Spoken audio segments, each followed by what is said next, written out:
Hi friends, welcome to Praveen study hub. ఈ వీడియోలో మనము డైలీ కరెంట్ అఫైర్స్లో భాగంగా 23వ తారీఖున ఈనాడు పేపర్లో వచ్చినటువంటి ఇంపార్టెంట్ కరెంట్ అఫైర్స్ను పోటీ పరీక్షల దృష్ట్యా మనము తెలుసుకోవడం జరుగుతుంది. ఓకేనండి.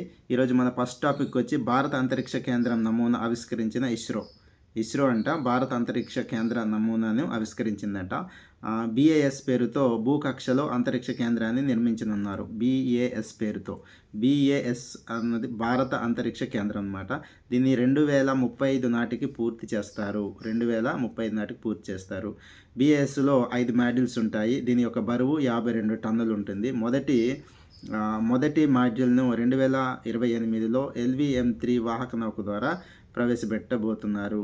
ఓకే, ఇది పూర్తిగా స్వదేశీ పరిజ్ఞానం అన్నమాట. ఓకేనా, స్వదేశీ పరిజ్ఞానంతో చేయబడింది. నెక్స్ట్, కమ్యూనిస్టు దిగ్గజం సురవరం సుధాకర్ రెడ్డి కనుమూత. ఓకే, ఇతను 3 దఫాలుగా CPI జాతీయ ప్రధాన కార్యదర్శిగా పనిచేసిన తెలుగు వ్యక్తి అన్నమాట. Next topic, Andhra Pradesh space tech academy అధ్యక్షుడిగా Subbarao. Andhra Pradesh space tech academy అధ్యక్షుడిగా సుబ్బారావు నియమితులయ్యారు. నెక్స్ట్, 3D సాంకేతికతతో అమరావతి క్వాంటమ్ భవనం ఐకాన్ భవనం. ఓకే, ఐకాన్ భవనాన్ని 3D సాంకేతికతో అమరావతిలో నిర్మించబోతున్నారన్నమాట. నెక్స్ట్, 16వ ఆర్థిక సంఘం చైర్మన్ అరవింద్ పనాగారియాతో చంద్రబాబు నాయుడు గారు భేటీ కావడం జరిగింది.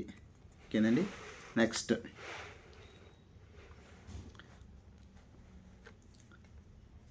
సాస్కీ పథకం కింద అభివృద్ధి పనులకు 5,000 కోట్లు ఇవ్వండి అని చెప్పి చంద్రబాబు నాయుడు గారు మన ఆర్థిక మంత్రి నిర్మలా సీతారామన్ని అడుగుతున్నారు.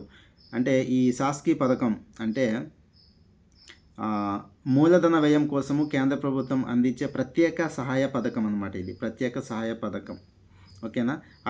ఆర్థిక మంత్రి నిర్మలా సీతారామన్తో చంద్రబాబు నాయుడు భేటీ కావడం జరిగింది.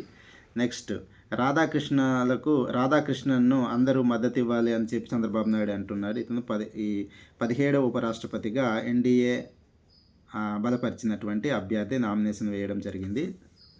నెక్స్ట్, 30వ రాజ్యాంగ సవరణ చట్టం గురించి చూద్దాం.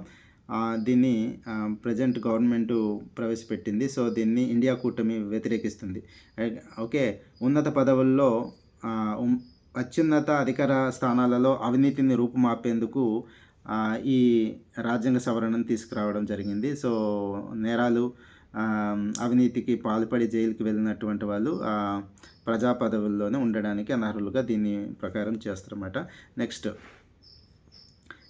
ఆగస్టు 29, 2025 నుండి మోదీ జపాన్ అండ్ చైనా విదేశీ పర్యటన నెక్స్ట్ 29న జరగనుంది. జపాన్, చైనా వెళ్తున్నారనమాట మన prime minister Modi. Okay, next, కేంద్ర జలశక్తి శాఖ కార్యదర్శి VL కాంతారావు. ఓకే, నెక్స్ట్, తీరగస్తీ రక్షణపై ఇండో వియత్నాం MOU ఒప్పందం జరిగింది. తీరగస్తీ రక్షణపై ఇండో వియత్నాం అన్నమాట ఒప్పందం జరిగింది. దేశంలో హనోయిలో 2 దేశాలు కోస్ట్ గార్డ్ అధికారులు అత్యున్నత 6వ సమావేశం. ఓకేనా. ఎందు నిమిత్తమంటే మారిటైమ్ అన్వేషణ, పరిశోధన సహాయక చర్యలు, కాలుష్యము, అదేవిధంగా సముద్రపు దొంగతనాలు, స్మగ్లింగు, అనాధికార చేపల వేట మొదలైన అంశాల గురించి ఈ ఒప్పందము జరిగింది. ఓకేనా. నెక్స్ట్ టాపిక్ చూసినట్లయితే, ఇద్దరి మధ్య పోటీ. అంటే ఉపరాష్ట్రపతి ఎన్నికకు నామినేషన్ పూర్తయ్యాయి. వచ్చే నెల 9న ఎన్నికలు జరగబోతున్నాయి. సౌత్ వర్సెస్ సౌత్ అనమాట. అంటే ఇద్దరు అభ్యర్థులు దక్షిణ భారతదేశానికి చెందిన వాళ్ళే. CP రాధాకృష్ణన్ అన్నవాడు NDA బలపరిచినటువంటి అభ్యర్థి, తమిళనాడు రాష్ట్రానికి చెందినవాడు. ఇతను ప్రస్తుతానికి మహారాష్ట్రలో గవర్నర్గా పనిచేస్తున్నాడు. Next, justice B Sudarshan Reddy అన్నవాడు తెలంగాణకి చెందినవాడు. ఇండియా కూటమి అంటే విపక్షాలు ఈ అభ్యర్థిని బలపరిచాయి. ఇతను రిటైర్మెంట్ అయినటువంటి సుప్రీంకోర్టు న్యాయమూర్తి.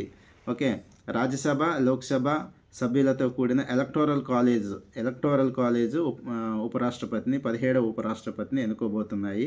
సో దీని గురించి తర్వాత వస్తుంది కాబట్టి మరి డీటెయిల్గా మనం తెలుసుకోవడం జరుగుతుంది. సో ఇదండి ఈరోజు ఈనాడు పేపర్లో వచ్చినటువంటి ముఖ్యమైన కరెంట్ అఫైర్స్ అండి పోటీ పరీక్షల దృష్ట్యా నేను చెప్పడం జరిగింది. సో ఈ వీడియో కనుక మీకు నచ్చినట్లయితే లైక్ చేయండి, షేర్ చేయండి, సబ్స్క్రైబ్ చేసుకోవడం మర్చిపోవద్దండి. Thank you for watching.